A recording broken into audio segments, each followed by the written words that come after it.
મહત્વના સમાચાર મળી રહ્યા છે અરવલ્લીથી।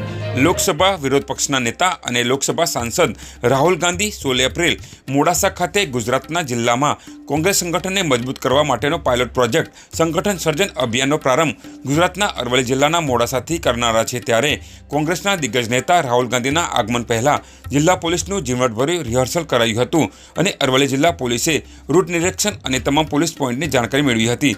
મોડાસાના સ્વામિનારાયણ મંદિર હોલ ખાતે યોજાનારા સંગઠન સર્જન અભિયાન અંતર્ગત જિલ્લા કોંગ્રેસ પ્રમુખ, પૂર્વ ધારાસભ્યો સહિતના કાર્યકરો દ્વારા તૈયારીઓ કરવામાં આવી રહી છે અને મોડાસા સ્વામિનારાયણ મંદિરે પોલીસનો ચુસ્ત બંદોબસ્ત ગોઠવી દેવામાં આવ્યો છે।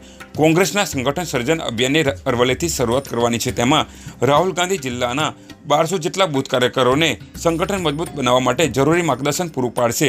ત્યારે કોંગ્રેસના નેતા રાહુલ ગાંધીના આગમન પહેલા જિલ્લા પોલીસ સતર્ક બની છે। વૈભવ રાઠોડ, અરવલ્લી ન્યૂઝ, મોડાસા।